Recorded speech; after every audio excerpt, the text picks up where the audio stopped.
Smart FM. Smart Career. Smart listener, siapa sih yang nggak mau jadi sosok profesional di bidang karirnya masing-masing? Audrey juga pengen, pasti Anda juga pengen banget. Cuman untuk menunjang profesional tersebut gitu ya, butuh nggak sih kemampuan bahasa?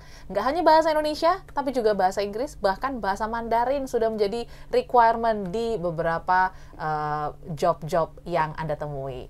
Kita akan membahasnya dalam podcast Smart Career bersama dengan sosok yang kompeten di bidang karir. Smart listeners, ada Teh Mia Marin. Hai Teh. Halo Kak Audrey, apa kabar? Akhirnya kita ketemu lagi di podcast yang sekian gitu. Betul, episode sekian. Iya, akhirnya ketemu juga dengan smart listener yang aduhai. Saya selalu nyebutnya aduhai adalah agen dunia akhirat gitu ya. Pastikan karir kita nggak cuma bermanfaat untuk dunia tapi akhirat. Jelek banget ya Kak Audrey ya. Betul. Kita akan bahas apa nih Kak Audrey? Kita akan bahas terkait dengan dunia profesional. Oke. Pasti setiap orang pengen jenjang karirnya menuju profesional. Betul.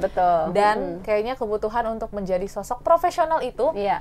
dibutuhkan banyak faktor. Betul. Salah satunya katanya bahasa. Iya, Nah, sepenting iya. apa sih sebenarnya kemampuan kita dalam berbahasa, nggak hanya bahasa Indonesia ya, tapi Iya. bahasa asing untuk menunjang profesional karir kita. Oke, kalau bicara profesional, biasanya kalau di karir kita nyebutnya sebagai expert gitu ya. Oke. Nah, itu penting banget gitu. Itu adalah bagian dari dalam tanda kutip kewajiban. Oke. Jadi startnya pertama kali pada saat kita kirim CV itu adalah cinta pertamanya kita. Wah, itu adalah pastikan jangan pakai bahasa Indonesia. Oke, Gitu. English. Pastikan bahasa Inggris. Jadi Oke. bahasa Inggrisnya tuh pakai Inggris, pakai muncrat nggak English. sih? Jadi pakai bahasa Inggris gitu ya. Nah, jadi bahasa itu nggak harus bicaranya lisan, bisa juga lewat tulisan. Startnya dari tulisan kita.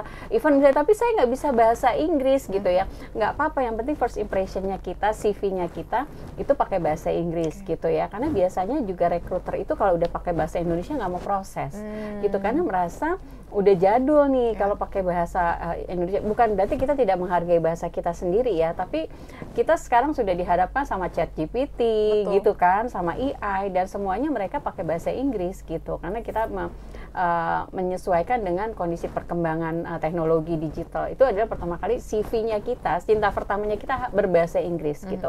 Kalau misalnya kita mau di posisi-posisi tertentu dengan bahasa-bahasa yang sesuai dengan budaya perusahaan, ya disesuaikan. Misalnya kita mau kerja di perusahaan Jepang dan kita bisa bahasa Jepang, ya pakai bahasa Jepang gitu. Atau misalnya perusahaan Prancis dan lain-lain gitu. Tapi pastikan bahwa memang salah satu kelemahan dari ini, pengalaman saya pribadi dan mohon maaf kalau salah, pada saat kita mengirimkan CV pakai bahasa Indonesia itu pasti akan dikesampingkan dulu gitu. Tapi kita fokusin adalah bicaranya yang pakai bahasa Inggris atau bahasa lain sesuai dengan kebutuhan perusahaan.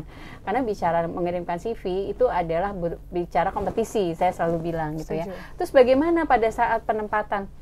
Pada saat penempatan bisa jadi juga disesuaikan dengan background perusahaan. Kayak misalnya suami saya pernah di perusahaan asing, even di Indonesia setiap hari berbahasa asing gitu. Nah, itu disesuaikan juga gitu ya. Kalau memang kita mau ada di perusahaan asing, pastikan skill kita dalam bahasa juga kita tingkatkan gitu. Karena banyak perusahaan-perusahaan yang tadi saya bilang, perusahaan asing even di Indonesia kita ngomong dengan bahasa orang-orang Indonesia pun dibutuhkan bahasa asing karena kebutuhan dari lingkungan, karena sering sekali tiba-tiba meeting ada dari regional di Amerika, di Australia dan lain-lain. Kalau sebelum apa-apa apa coy gitu ya. Takutnya nanti kebawa pada saat, jadi di budaya perusahaannya itu juga berbeda-beda gitu. Jadi menurut saya pada saat kita fokus menyelesaikan kuliah, nggak cuma bicara IP, bicara studi-studi yang sudah dibahas, tapi bahasa itu jadi penting karena bagian dari communication skill. Communication skill itu, bahasa itu jadi pintu gerbang kesuksesan kita. Setuju nggak sih? Setuju. Gitu, apalagi kalau kita bisa menambah bahasa yang lain gitu. Iya, karena kan cara kita untuk mengetahui kemauan, keinginan, harapan orang kan hanya dengan komunikasi lewat bahasa ya Teh ya. Jadi kalau bahasanya nggak nyambung, kayak akan sulit gitu untuk kita bisa bekerja sama, berkolaborasi.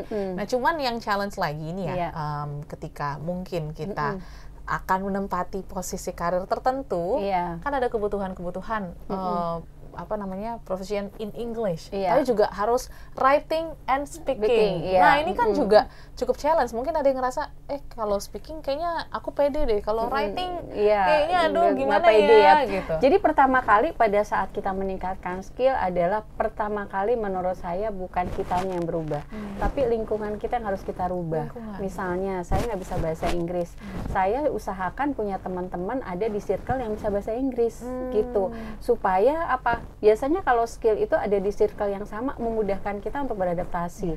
Latihan, Tapi ya. latihan. Tapi kalau misalnya pingin bahasa Inggris, teman-teman yang dulu pada saat kita ngomong, lo ngapain sih gitu banget Inggris gitu. lo, gitu. Malah jadi kita merendahkan kita. Jadi Iya, pertama kali meningkatkan skill adalah bukan diri kita tapi lingkungannya kita gitu. Dan biasanya juga kalau misalnya kayak tadi Kak Audrey bilang, aduh writing skills kita saya nggak bisa. Pastikan kita ada di komunitas yang biasa misalnya chat WA-nya pakai bahasa Inggris misalnya. Nah itu kan bisa jadi kita salah-salah dulu ya, tapi dari situ kita belajar karena learning by doing itu adalah powerful. Setuju nggak sih? Setuju. Gitu. Jadi kalau teman-teman smart listener kalau mau melamar pekerjaan, mau misalnya kita tingkatkan skill, aduh susah nih saya belajar nggak bisa-bisa gitu. Bisa jadi temannya masih yang lama. Betul. Jadi Gitu. cari circle baru Cari ya. circle Nggak, baru bukan gitu. ditinggal temennya Betul, gitu ya. betul. Malah aku selalu bilang tips juga. Ini saya sering sekali kan sharing ke kampus-kampus, ke universitas.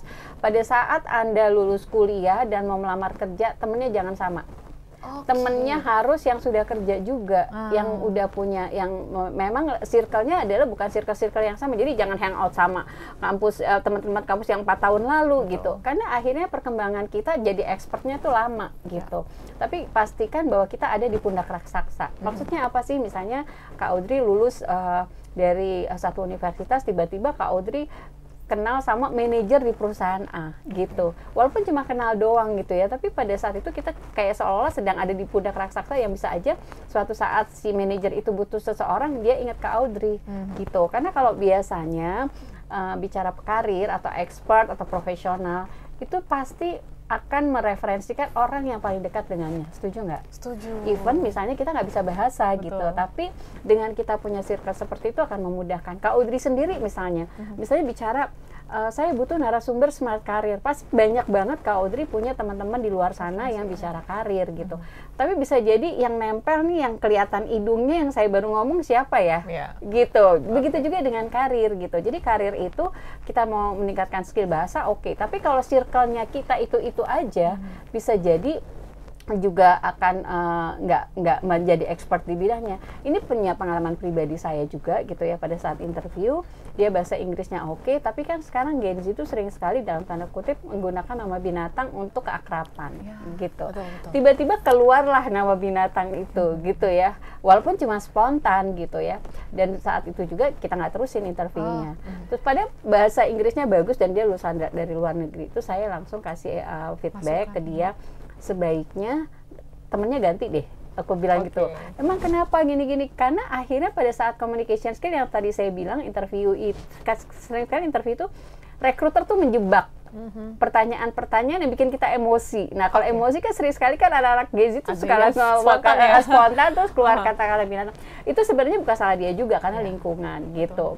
Nah dari situ akhirnya sering sekali kan mereka nggak tahu ya harus seperti apa gitu. Memang kalau bicara interview itu susah-susah gampang. Pertama kali adalah misalnya can you explain about yourself gitu ya. Kalau gitu biasanya selesai. Tapi kalau misalnya kita bisa menjawab hanya dengan simple-simple aja, itu juga udah menjadi selling point-nya kita. Misalnya my name is Mia, I was born apa gitu. Jadi nggak perlu misalnya terlalu complicated juga gitu. Kita bisa menggunakan bahasa-bahasa yang kita mau, bahasa Inggris sederhana-sederhana pun nggak apa-apa, karena semuanya bisa learning by doing.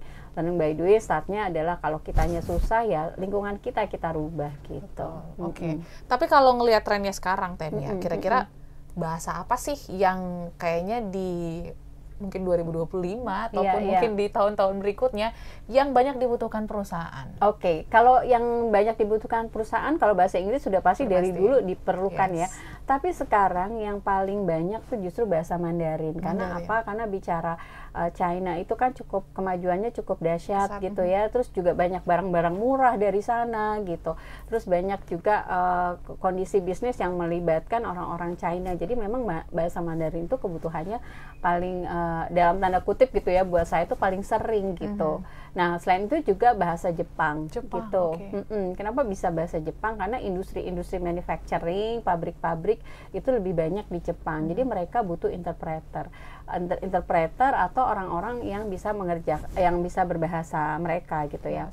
Jadi untuk informasi aja gitu ya, kalau misalnya ini pengalaman saya pribadi, saya pernah waktu itu merekrut di perusahaan Jepang fresh graduate yang bisa baca Jepang beneran gitu, karena bisa jadi bahasa Jepangnya tuh dicampur-campur basic.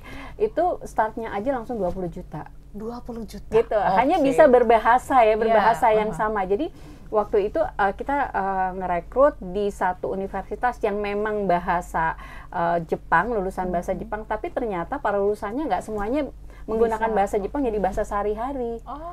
Sayang kan, karena mereka sering sekali kita kuliah, kita hanya fokusnya ke ilmu, tapi tidak ke skill. Padahal kalau kita bekerja, fokus kita adalah ke skill. Maksudnya skill itu seperti apa? Karena kita sudah langsung berinteraksi dengan bahasa itu. Kenapa si candidate ini bisa langsung diterima, langsung gaji 20 juta? Karena pada saat dia kuliah di perusahaan Jepang, temannya langsung orang Jepang. Diganti, even dia punya teman kuliah orang Indonesia, tapi dia nggak mau, dia cuma cukup teman-temannya itu adalah fokus teman kuliah, tapi teman-teman dia interaksi, jadi dia punya chat WhatsApp-nya tuh teman-teman orang Jepang, tulisan-tulisan Jepang, tulisan kanji, dan itu ditunjukkan oleh kita gitu ya sebagai rekruter.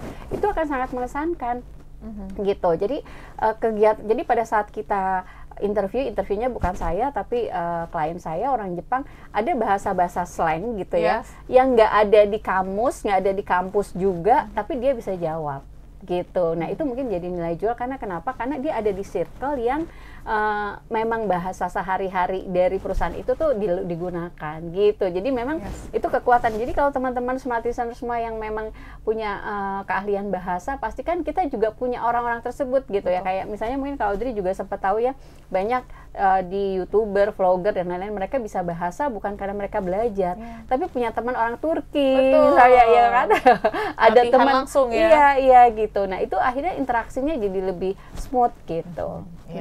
Dan pastinya penting untuk diingatkan nih Temia ya, karena mungkin masih banyak yang ngerasa, oh kayaknya masih bisa tetap survive kok dengan bahasa Indonesia, bahasa ibu tercinta.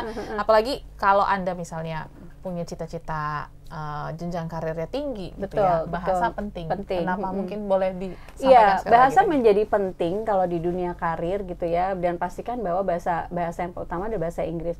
Kita nggak perlu terlalu yang cas-cis-cus gitu, tapi ada hal-hal kebutuhan bahasa Inggris yang memang dibutuhkan oleh perusahaan. Karena kalau sudah bicara kita punya skill lain di dalam bahasa, kita bisa menjadi expert atau mungkin dibilang profesional. Kalau sudah bicara expert, career is follow you. Karir is follow you. Jadi kita sudah tidak lagi mencari karir, setuju nggak sih? Tapi karir yang mencari kita. Pro hire lah ya nanti ya. Gitu. Dan pastinya ini mungkin menjadi cita-cita kita semua, small listeners, yang pasti semangat untuk belajar bahasa gitu ya. Jangan tertutup ataupun ngerasa udah bisa banget, tapi coba belajar lagi, karena kan biasanya bahasa-bahasa baik di dunia manufacturing berbeda, di dunia sales and marketing berbeda gitu ya. Jadi selamat belajar kembali, terlebih untuk bahasa-bahasa baru tadi, spill dari Temia, bahasa Mandarin, bahasa Jepang juga mungkin bisa menjadi opsi untuk pembelajaran baru. So thank you Temia. Terima kasih Kak Audrey. Kita tunggu episode-episode berikutnya bersama dengan Temia, dengan pastinya insight-insight dari dunia karir, dan juga smart listeners yang ingin memberikan feedback lah ya terkait dengan topik-topik. Tolong dong bahas ini dong Audrey dan Temia. Boleh banget, silakan di kolom komentar ataupun bisa WA kami di 0812 11 12 959. Kami pamit, sampai jumpa dan sukses untuk Anda. Smart FM. Smart Career. Make your future better.